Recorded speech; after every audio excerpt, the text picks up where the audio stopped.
Hello YouTuber family, કેમ છો સૌને? ગુડ મોર્નિંગ, જય શ્રી કૃષ્ણ. ગુડ મોર્નિંગ કે બબુ, ગુડ મોર્નિંગ કે ને.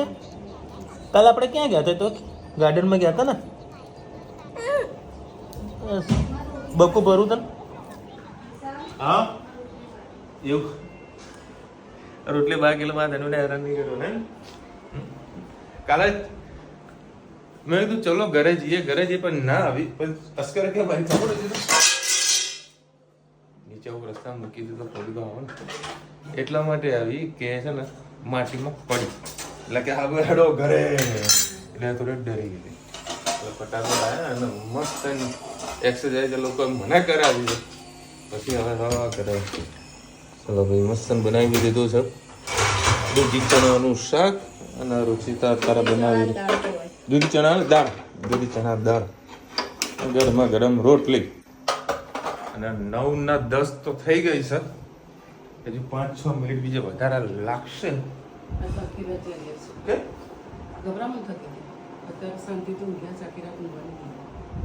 બોલો શું થાય બાબા? એસી ચાલુ હશે ને ગભરામણ થાય કે.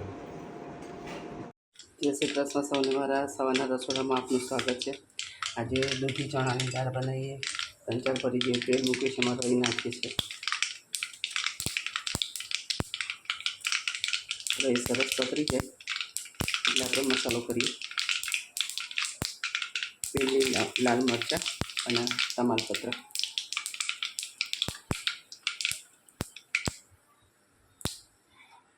ગેસ ધીરો કરી દઈએ. લસણ, આદુ અને ટામેટું, હળદર, હિંગ, લાલ મરચું, ગરમ મસાલો અને બાફતી વખતે મીઠું નાખ્યું છે, એટલે ખાલી ગ્રેવી પૂરતું આપણે મીઠું નાખ્યું. સરસ બધું મિક્સ કરી દઈએ.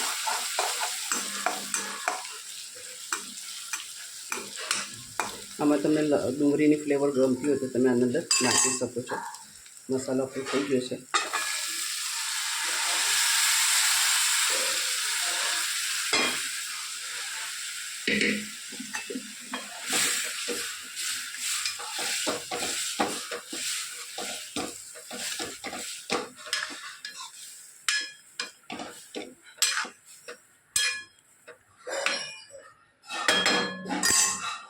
લાસ્ટમાં આપણે છોલે ચણાનો મસાલો થોડો નાખીશું, એટલે એનો ટેસ્ટમાં વધારો થાય. તમારી પાસે દાણા પડ્યા તો છેલ્લા દાણા પણ નાખી શકો છો.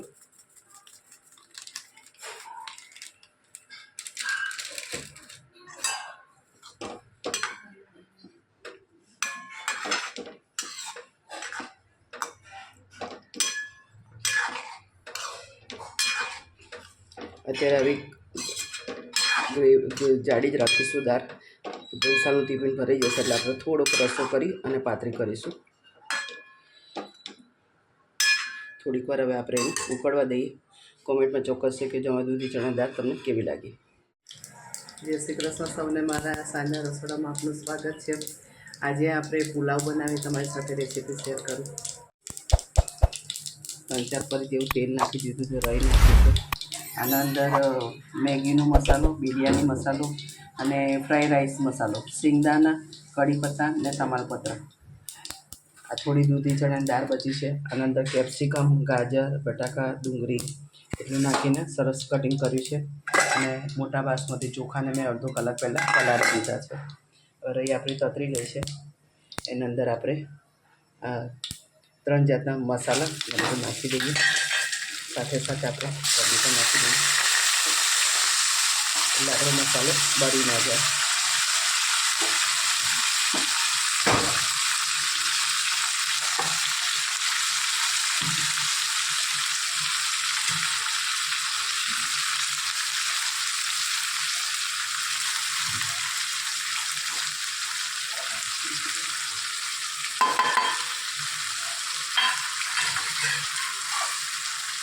એના અંદર પેલા બધા મસાલા નાખ્યા એટલે બીજા કોઈ મસાલા નાખવાની, ખાલી હળદર, હિંગ, ધાણા જીરું, સેજ મરચું નાખીશું, ગરમ મસાલો, અને પેલા બધા મસાલામાં પણ મીઠું હોય એટલે મીઠું પણ આપણે માપનું નાખીશું. સરસ બધું મિક્સ કરી દઈએ.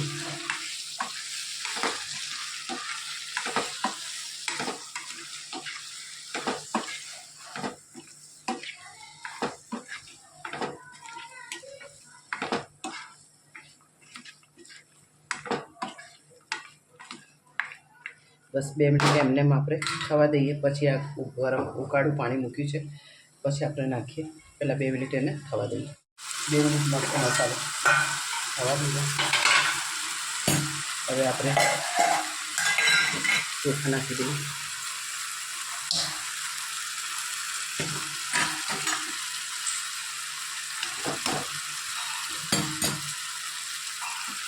સરસ ચોખા પર મિક્સ કરી દઈએ.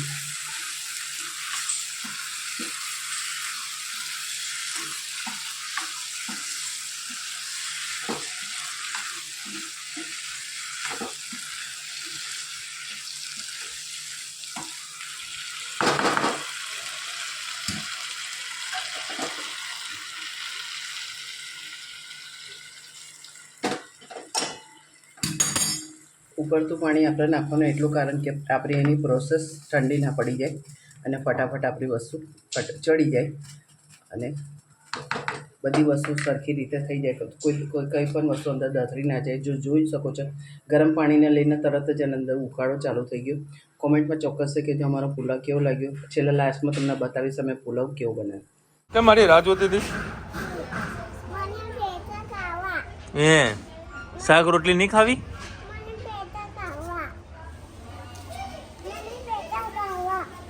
આ તો બા બનાયા ને, રોટલી બનાવી ને, રોટલી ઉપર શાક નાખી દેવાનું. હા ચાલો શાક રોટલી ખવડવા.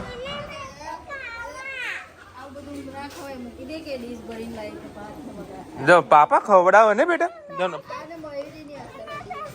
ચલ મયુરી એવું કરે. ચલ તને શાક રોટલી ખવડાવ. આ મયુરી જોડે જતું રહેવાનું તારે. ચલ ચાલો શાક રોટલી ખવડાવ. સ્પેશિયલ ફોન આવે કે મારા માટે શાક રોટલી કે પીઝા લેજો આવો. ચલો ભાઈ 8:30 વાગ્યા છે. સોળ બીજાના બહાર બેઠા હોય કમ્પ્લીટ રેડી કરીને બેઠા હશે.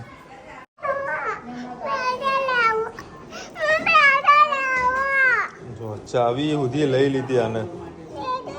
અરે પીઝા ને હમણાં ખાવા જઈએ. હા પેલા આપણે મમ કરી લઈએ ને એટલે પેલો કઢી બનાવી રહ્યા છો. હા અને બસ આને પીઝા બીજું કોઈ પૂછતું જ નહીં. મને સ્પેશિયલ ચાવી લઈને આવી કે લડો મને પીઝા ખવડાવ.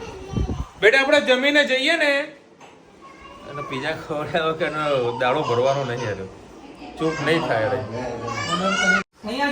હવે મારો ભાઈ આ ખાવાનું ને ક્યાં ગયું? કાકા પીઝાનો ઓર્ડર કર્યો બેટા, પણ આવે ત્યારે ને જો ઓર્ડર કરી દીધો બેટા. મેં જો આયરો મંગાવો ને. જો આને મંગાવ્યો ને? હા અમને મંગાવે. હો બરાબર ને કે આયરો મંગાવો? બરોબર ને કાઈ થઈ ગયો પીઝા માટે તો હે ને ખવડાય. હવે છૂટકો જ નહીં પડવાનો આજે. કેટલી વાગ્યા? જો 8:30 વાગ્યા ને તો કાલ સુધી તો આવી જશે. હવે અત્યારે મસ્ત પુલાવ બનાવ્યો છે. પુલાવ ને કઢી, સવારનું શાક. હવે ભાવેશ લઈ ગયો છે તન્વીને બહાર આટો મરાવવા માટે. આટો મરાવી પછી ઘરે આવશે. આટો મરાવવા ગયો. ગાર્ડનમાં લઈ ગયો છે. ગાર્ડનમાં પુલાવ માટે આપણે ખાઈ લઈએ ને એટલે સમજો. ઓકે જો ભાઈ આ લોકો જઈને આવ્યા છે.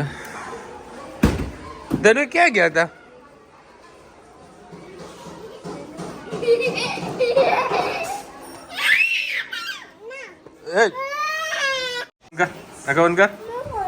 ખોલે ને તું.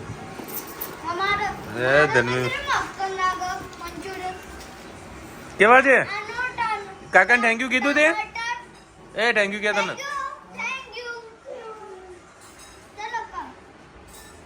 હવે શાંતિ થઈ ને તને ધનો? હવે શાંતિ થઈ ને? હા કેવી થઈ? મસ્ત શાંતિ થઈ છે. આ બેનને પીઝાની પાર્ટી નહીં ખાવું શાક રોટલી નહીં ખાવાની એટલે નહીં જ ખાવાની. પીઝા એટલે પીઝા જ. યમી ને ધનુ સિસ્ટમ કહી દે હવે. યમી, હા યમી. ચલો હવે અત્યારે મસ્ત અને મોટો આટો મારવા માટે લઈ ગયો અને ધનવીને રુચિ ચાલતી નીકળી હતું અને ધનવીને એક હંગાત પીઝાનો પીસ લઈને ઉપડ્યા હતો. એ પીઝાનો પીસ આટલો ઘરે સુધી લઈને આવી.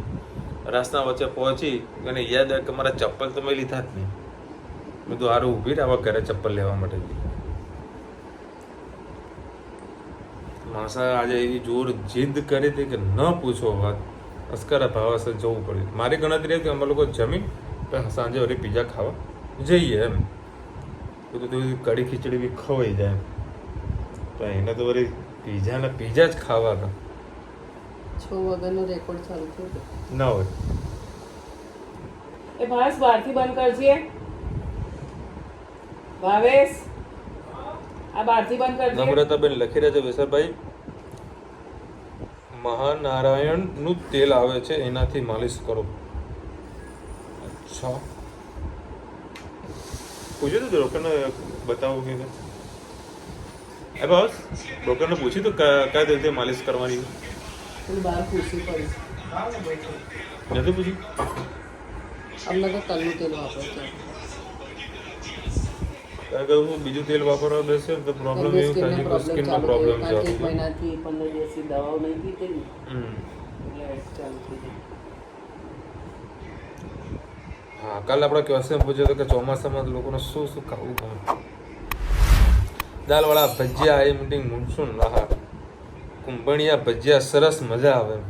એ કુંભણિયા મજા આખી રેસીપી બનાવો. ઝીણા જેમ આપણે પેલા પેલા પાલક પકોડા કરીને હા જે હોય બનાવો. બનાય નહીં. જો કાલે વળી વરસાદ વરસશે તો ભજીયા બનશે. કાલે અમારા ઘરે મહેમાન આખો દિવસ રહેવાનો છે. કોણ? ભણિયા ભજીયા નહીં થાય એ તું જોયા કરજે આખો દિવસ કેટલા લોકો આવે છે. હા રવિવારની બધા રાહ જોઈને બેઠા છે. કાલે વળી સર મહેમાનનો દિવસ ખબર અંતે બધા પૂછવા આવશે. વરસાદ પડે તો દાલવાળા અને ભજીયા ખૂબ જ ભાવે. વડાપાવ દાળવડા મરચાના ભજીયા આહા તમને વળી લાગ્યો છે પપ્પાનો રંગ. મરચાના ભજીયા. અમૂલભાઈ રહી ગયા ખાલી કે અમૂલભાઈ ને કોમેન્ટ આવી હોય કારેલાના ભજીયા આહા ઠોકતા લઈએ. અમૂલભાઈ તો કારેલાના ભજીયા હતા. અમારે ત્યાં આગળ ગોપીનાળા પાસે મસ્ત કારેલાના ભજીયા મળે છે. ગોપીનાળા એ તો છે જ. ગોપીનાળા પાસે કન્ટિન્યુઅસ કારેલા આવે ને ત્યાંથી એને કારેલાના ભજીયા મેં જોતી હોઉં છું. અમારા મહેસાણા પાસે ખેડવા કરીને ગામ છે. અચ્છા પેલા ભાવેસી. હા આપણે મહેસાણાની વાત કરીએ. હા ત્યાં આગળ તમે જાઓ એટલે કમ ભજીયા ખાવા તમને ભજીયા ના આપે. એની માટે કલાક 2 કલાક તમારે બુકિંગ આવવું પડે ત્યારે તો તમારા હાથમાં ભજીયા આવે. એ બી બુકિંગ આપો લોકો 500 ગ્રામ કિલોનું બુકિંગ આપે. આ મેચનો દીવાનો એટલે અડધી રાતે પરફ્યુમ છાંટી નાખ્યો તું કઈ.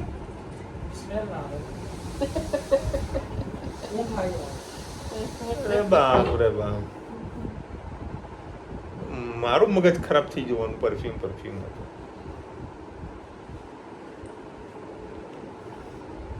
અમને કંઈક જવાનું હોય તો બરોબર પરફ્યુમ છાંટે. ઓ એનો બેવાનું હોય. આ પણ 200 રૂપિયાનો ગરમ મળે છે. એના કેટાનું સિંગનું પાણી પીવડાવો તો ફ્રેશ પીવડાવો વધારે અસર કરે. અચ્છા પેલી સરગવાની સિંગ એટલે પાવડર ને કીધું હતું ને કે પાવડર.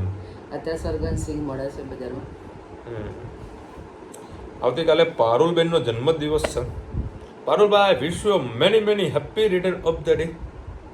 તમે કોને પણ હું બીટે લાઈને મૂક્યા છે, ગાજરે લાઈને મૂક્યા છે. આરામ બરાબર મને ટાઈમ મળે ત્યાં બધાના જ્યુસ કાઢીને કરું. સવારમાં તો પેલો તરબૂચનો જ્યુસ પીવડાયો હતો. હજી તરબૂચ પડ્યા છે.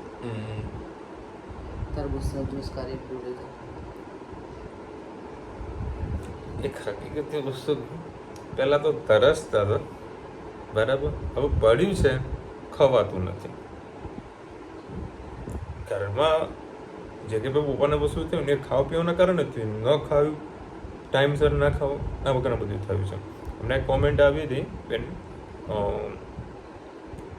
કે શું રીઝન હતું, ડાયાબિટીસ હતું, વોટ એવર છે બીપી હતું 60 જ હતું, હા જે તો બધું 120 થાય હોવો ને? જોઈએ બધું થાય. 60 હતું, એને લઈને આ થયું. ઘરમાં કોઈ વસ્તુની કમી નહીં, કોઈ એટલે કોઈ જ નહીં. કાજુ બદામથી માંડીને 56 ભોગ સુધી બધું રેડી મળે. રેડી મળે મતલબ બનાવી નાખે, આ લોકો 2 જણા બનાવી નાખે, કાંઈ તકલીફ નથી. આ પારુલબેનનો જન્મદિવસ હેપી બર્થડે તો હેપી બર્થડે પારુલબેન. પારુલબેન એવા ટેન્શનો પડ્યા છે ને કાંઈ અમુક હોય તો બ્લોગમાં કાંઈ બોલાતું જ નથી. હા આ જેટલું બતાવવા જેવું હોય બતાવીએ છે, બાકી બોલાવે એવું છે જ નહીં. કાલ તો સન્ડે છે, હા હા હા, કાલ તો મોજ કરજો. તમે પાછા હિંમતનગર બાજુ ના છો તો વળી કાલે વળી અંબાજીની ટ્રીપ મારતા આવજો, માતાજીના દર્શન કરતા આવજો ને વરસાદ પડશે. હા હા મોજ મોજ. હા મમ્મી એક કોમેન્ટ આવી છે, ભાઈ માસાની તબિયત માટે છે ને ભૈડું ખવડાવો રોજ, બધી મિક્સ દાળ, ચોખા, ઘઉં, બાજરી, સોયાબીન, હવે હું ખાઉં તો થાય. નાચણી, જબરું લખ્યું નાચણી એટલે રાગી, હા મગ, મઠ બધું ભેગું કરીને લોચામાં ધીમા તાપે શેકી નાખો, શેકાઈ જાય એટલે સુગંધ આવશે. મિક્સ બધું ઠંડુ પડે એટલે મિક્સરમાં અડકચરો પાવડર બનાવી એને મિક્સ પાવડર બધાની વઘારેલી ખીચડી, હાંડવો, ઉપમા, મિક્સ શાકમાં નાખીને ખવડાવી શકો. મારો અનુભવ છે, મેં જે ભેડું કીધું એનાથી તબિયતમાં બહુ ફરક પડે. બેન ફરક તો પડે જ કે તમે કોઈ બાકી રાખ્યું નહીં લખવામાં તો. એમની જીભને ચટાકાદાર વસ્તુ જોઈએ, આ બધું નહીં ચાલતું. પણ તમે એટલું બધું લખી દીધું હોય એમાં પ્રોટીન તો ફૂટી ફૂટીને બહાર આવવાનું હોય. જો ભૂલે છે કે મારા જેવા વ્યક્તિને ખવડાવી દીધું હોય ને તો આમ બોડી મારી આવી થઈ જાય. ના ખૂબ સારી ઇન્ફોર્મેશન આપી છે, થેન્ક યુ સો મચ. હવે મેં કરવા જેવું ખરું હો, ચપટી ચપટી બી મિક્સ કરીને બહુ મસ્ત ઇન્ફોર્મેશન આપી. ખીચડો બને. હા આ ખીચડો બારે મારે ખવડાવે. આ તનવી જો એવું થોડુંક કરે એટલે નાના છોકરાને જ્યારે પ્રોટીન મળે ને ત્યારે એના માટે આ બધું કરતા હોય છે. હા અત્યારે આ અવસ્થા એક નાનું છોકરું જ કહેવાય. બાળક જન્મ એટલે નાનું છોકરું જેમ પછી પાપા પગલે. અત્યારે પાપા શીખે છે. પાપા અત્યારે પાપા શીખે છે. અહીંથી બહાર લઈ ગયા આપણે કેવું નાના હોય તો આપણે હું ધનુના હાથ પકડીને બહાર લઈ જાઉં, એ તો પપ્પાને લઈ જાઉં આપણે. પાપા પગલી છે, બાળ અવસ્થા કહેવાય. બાળ અવસ્થા, વૃદ્ધ અવસ્થા બધી આવો. વધારે કંઈ બોલવું નથી, જે છે આ છે, બધાને આવે છે, કોઈ બાકી રહ્યું નહીં આ વસ્તુ બધું. બસ જે આવે છે એને એક્સેપ્ટ કરતું રહેવાનું. સુખ દુઃખની વાતો છે બધી. પણ વધુ પડતો બોજો મારા ઉપર જ પડી ગયો છે. કહું કે બધું આના ઉપર થઈ ગયું છે, પણ કહે ને આઈ હેન્ડલ, બધું હેન્ડલ કરી નાખે, બધું હેન્ડલ કરી નાખે, લોકો ટેન્શન નહીં આપણને. આવતીકાલે કોણ મહેમાનો આવવાના છે જોઈએ. કદાચ મમ્મી જે રીતું કહી રહી છે એવું લાગે, લોબુ લિસ્ટ છે મહેમાનોનું. ચલો મળીશું નવા વિડીયો સાથે, નવા મોજ મસ્તીની સાથે. ત્યાં સુધી અમને આપણો જય હિન્દ ભારત પતા છે. અને વિડીયો ગમે તો ફટાફટ લાઈક કરો, શેર કરો, સબસ્ક્રાઈબ કરવાનું ભૂલતા નહીં. રાધે રાધે.